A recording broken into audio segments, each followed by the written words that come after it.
That's the thing. That's the thing. That's the thing. Welcome back to my channel, Fighters Flow.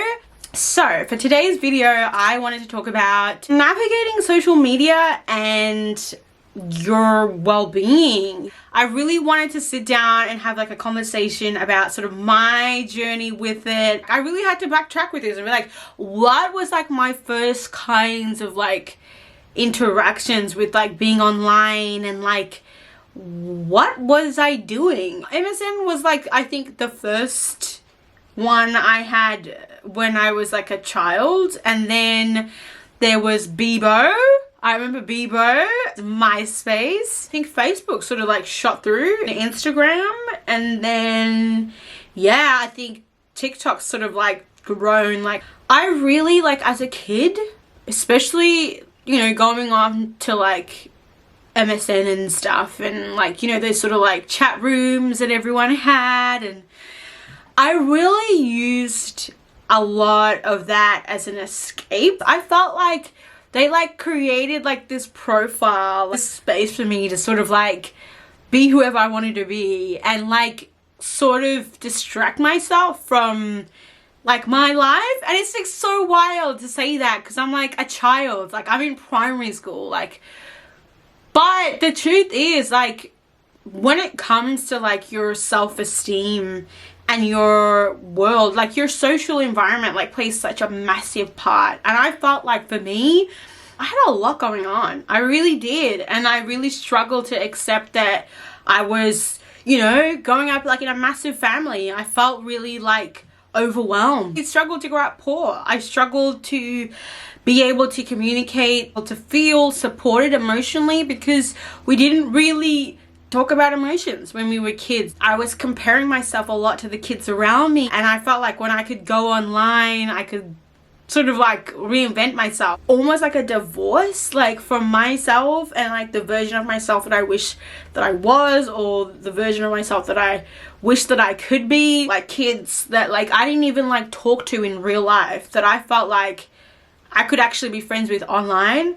But like looking back at it now, I kind of feel like they were never really like my friends. They were just sort of people that I guess maybe like I had put on a pedestal as a kid. Spiritually, I think that it wasn't until I sort of moved into high school that I started to have more of a sense of like social consciousness about social media. High school is a wild place, but it like coincided with a lot of my own personal sort of experiences that were happening in high school. Apps like Facebook really sort of shone a light on me in terms of how divorced from myself I really was. I felt like I wasn't present with myself. I was constantly waiting for like the next like. I was waiting for, you know, so and so to view my picture, and that made me feel validated because, you know, like that means that I'm, you know, popular, or I'm interesting, or I am,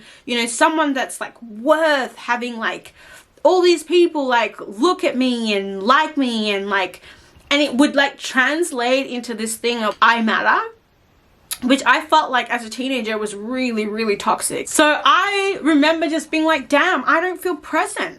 And like I didn't even know what that meant. I didn't feel present in myself as like a 15-year-old. Having these like existential like conversations with myself. Just weird moments of just like, wow, like this is warped. Yeah, like I developed this sense of like consciousness around what these apps were and how they were like positioning me and what I was sort of seeking out from it. I realized with everything that was happening with me as a teenager, it was sort of like coming outward, and I felt like I no longer felt like I needed to find validation from being like this like different version of myself online. I felt like I could start to sort of feel myself a bit more, and I didn't feel like I kind of wanted to feel attached to being on like a platform like Facebook. And so I remember like literally deleting my Facebook account And all my friends were really like, why? Like, why? And I was like, I don't want to be a part of this. I don't want to be a part of this. It's anxiety to feel like constantly searching for that kind of like validation from people outside of yourself. And that's the thing. That's why I deleted my Facebook when I was a kid, because I didn't like the fact that Facebook was making me feel like in order to have it, that meant that I belonged.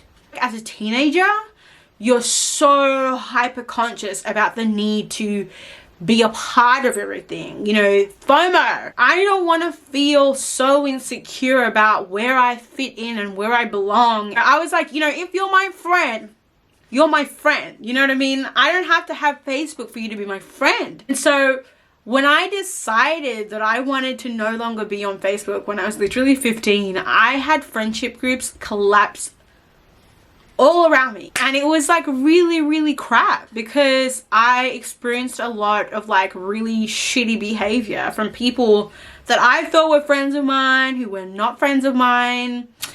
That was me being like, you know what? No, I want to feel secure in myself. Like, I want to feel like I can have me and know that I'm okay, and know that like I don't need to feel validated by my environment to feel like real and like to feel like I belong.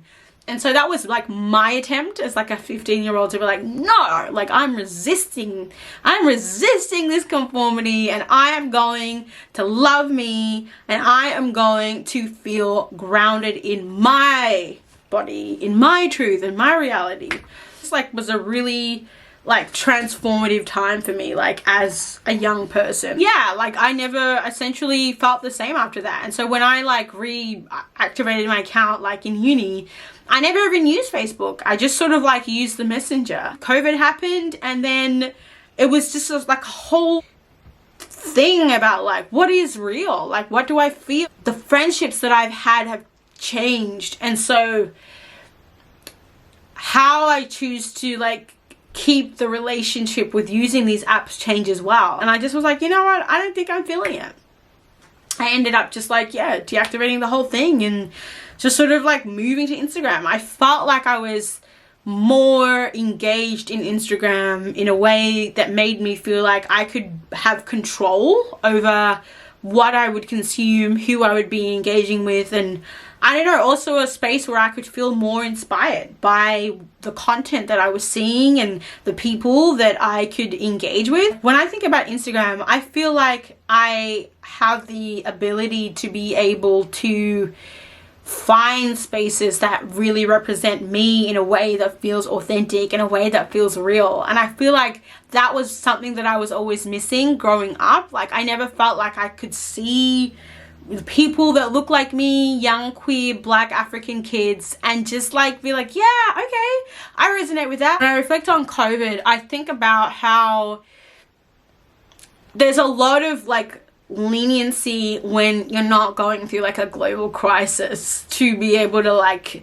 tap in and out and not sort of like expect so much from yourself, because it's when we were going through that initial phase of COVID, lockdown phase of COVID, because you know COVID is still here and we're still dealing with it, like technology almost became like a bit of a support mechanism. Like I genuinely was like, I need to have this because I need to feel distracted. I need to feel like I can focus on something else other than the world outside. Mental health wise, finding a way to like use that energy was helpful, like rather than just sort of, I think, watch. I felt like maybe it'd be nice to participate as well. And I remember I even like gave myself like a challenge. I gave myself like this 60-day, I don't know why I chose 60, I should have just stuck with 30, but I gave myself like this 60-day challenge because I wanted to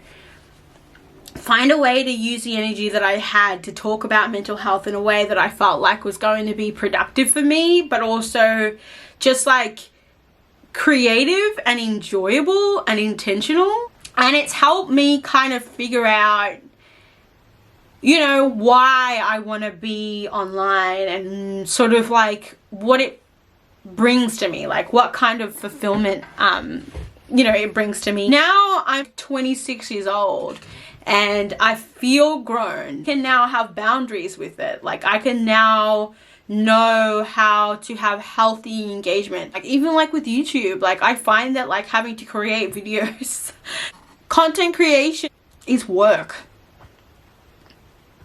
and I haven't even put that many videos out and I feel exhausted.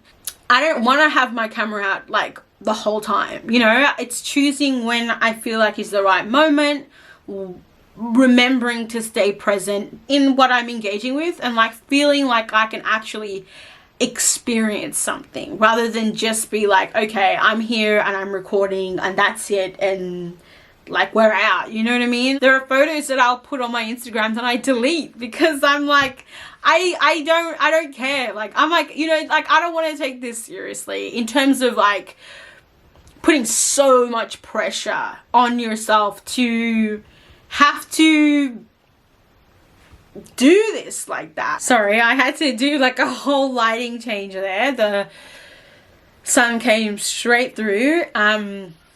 But yeah, I was just saying that like I think that's the thing about navigating social media and well-being, is that it sort of intertwines with like where you're at as a person. At least that's what I've noticed for me, that I have been able to figure out what has worked for me based on where I've been at in my life. It's tricky because social media keeps changing, I keep changing, the world keeps changing, everything's changing. So yeah, I think that's sort of like how it's all been like for me for the past like since MSN till like now. I would really hope that one day I get to a point where I can have a much more consistent and invested relationship with social media, because I think that it can work really well when you're doing it from a place that feels genuine. I'm in control of the narrative that I want to have and shape. There is a sense of security in being able to be happy and content in your life outside of it. Yeah, I genuinely do think that like it is a wonderful tool to have, and it gives so much opportunity, and I love that. I just think it's really important to like hold your own, because it can be quite consuming and exhausting and can have like a really bad effect of taking you away from you when you aren't being conscious of how to engage with it, how to engage with yourself when you're engaging with it, and just like, yeah, just the whole shebang. Yeah, I'm just gonna keep doing it. I'm just gonna keep navigating and figuring out what works for me. Yeah, so thank you for watching my video. Let me know what you think. Love the love. Bye.